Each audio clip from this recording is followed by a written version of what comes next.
Hello, amazing English learners. Welcome to Unlock B2 English, the podcast that's going to transform your intermediate English into confident, fluent communication. I'm Sarah. And I'm Mark. We're so excited to start this journey with you. If you're a B2 English learner, you've probably reached a point where you understand a lot, but maybe you struggle with speaking naturally, expanding your vocabulary, or just feeling truly confident. Am I right? Absolutely, Mark. That's exactly why we created this podcast. Our goal is to help you bridge that gap from understanding to actively using English in real-life situations. And we'll do it using a unique method we call scaffolding. What does that mean? Well, before we dive into our main topic each week, we'll give you a quick pre-listen preview. This will include the main ideas you're about to hear and some key vocabulary. It's like building a strong foundation so you can understand everything easily. Exactly. So for this episode, we're focusing on 10 essential phrasal verbs for the workplace, crucial for sounding natural in a professional environment. Key vocabulary for today includes scaffolding. It's a support system that helps you build something, in our case, your English skills. Think of it like the temporary structure around a building under construction. It helps you reach higher levels safely. Bridge the gap to connect two different things or levels. For example, we're bridging the gap between theoretical knowledge and practical application. Immersive experience, being completely surrounded by something, like a language. Imagine living in an English-speaking country. That's an immersive experience. Consistent exposure, regularly being in contact with something. For language, it means listening, reading, and speaking English often. Phrasal verb, a verb combined with an adverb or a preposition, or sometimes both, to give a new meaning. Workplace, the place where you work, such as an office, factory, or shop. So get ready to unlock your B2 English potential. Before we continue, think about this. What's one specific situation at work where you've struggled to express yourself clearly in English? Keep that question in mind as we talk. So, Sarah, many B2 learners feel a bit stuck. They've learned a lot of grammar, they know quite a bit of vocabulary, but speaking naturally in a work context just doesn't feel right. Why do you think that is? That's a great question, Mark. I think a big part of it is the lack of consistent, relevant exposure to authentic English used in professional settings. Many resources are either too simple, focusing on A1, A2 concepts, or they're too advanced, jumping straight to C1 without the necessary stepping stones. And often, they don't focus enough on practical application in daily life. Our podcast is designed to be consistently B2 level, meaning the language, the speed, and the complexity will always be just right for you, especially when we tackle topics like workplace phrasal verbs. We won't jump to C1 or drop down to B1 unless it's for a specific learning point, ensuring you're always challenged but never overwhelmed. That consistency is key. I've heard so many learners say they feel frustrated because they find something they like, but then the level is too inconsistent. One episode is perfect, the next is too easy, and the one after that is impossible. Exactly. And that's where our scaffolding comes in, right, Mark? We're not just throwing you into the deep end without warning. We're giving you those life jackets and even a floating platform before you start swimming in the main content. This pre-listening phase is short, but it's incredibly powerful for comprehension. Could you give us a concrete example of how this scaffolding will work for these workplace phrasal verbs, Sarah? Of course. Let's say we're introducing the phrasal verb get ahead, meaning to be successful in your career.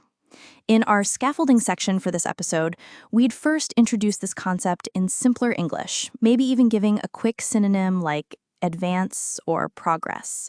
For example, we might say, today we'll talk about work. We'll hear about get ahead, which means to succeed and move to a higher position in your job.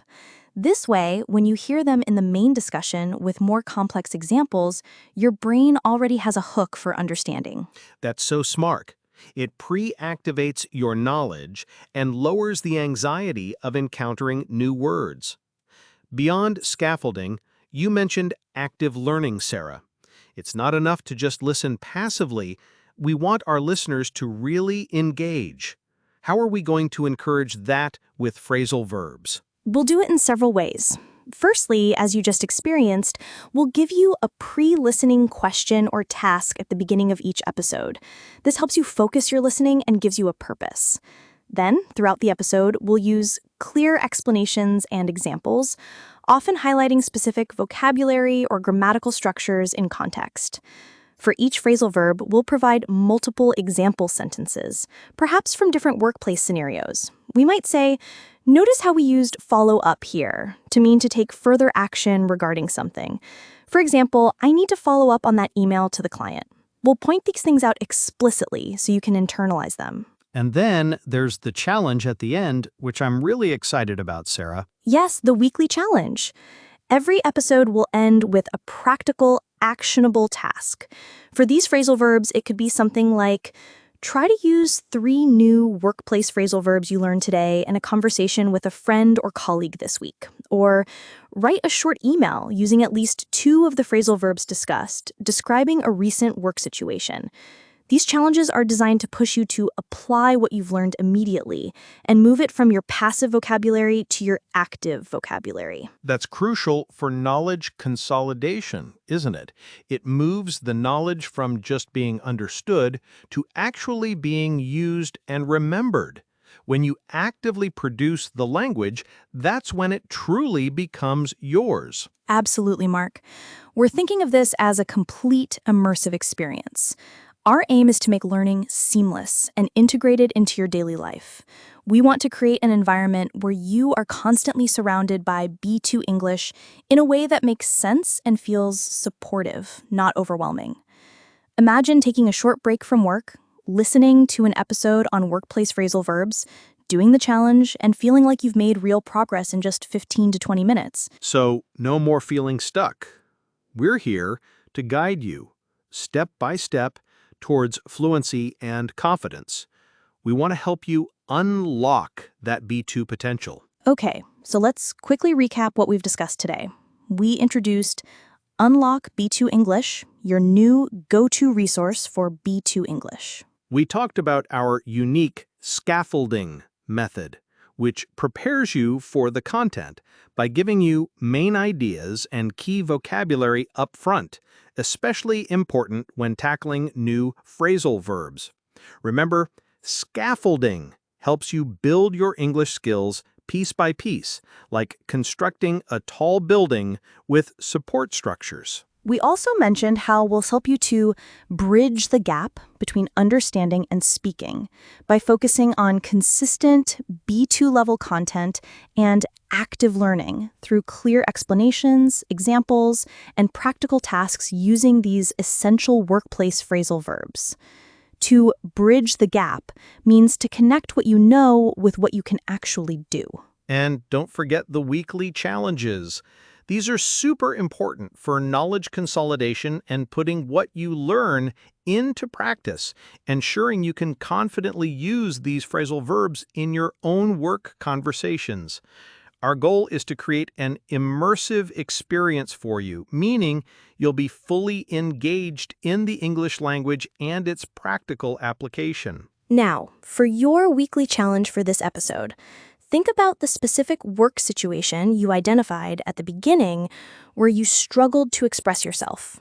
How do you think Unlock B2 English, with its scaffolding, consistent level, and weekly challenges, can help you overcome that specific challenge? Write down your thoughts, or even better, record a short voice note describing it. Share it with a friend, or keep it as a personal reflection. The important thing is to actively engage with the question. The more you use the language, the faster you'll improve. That's it for this episode of Unlock B2 English. We're so thrilled to have you here.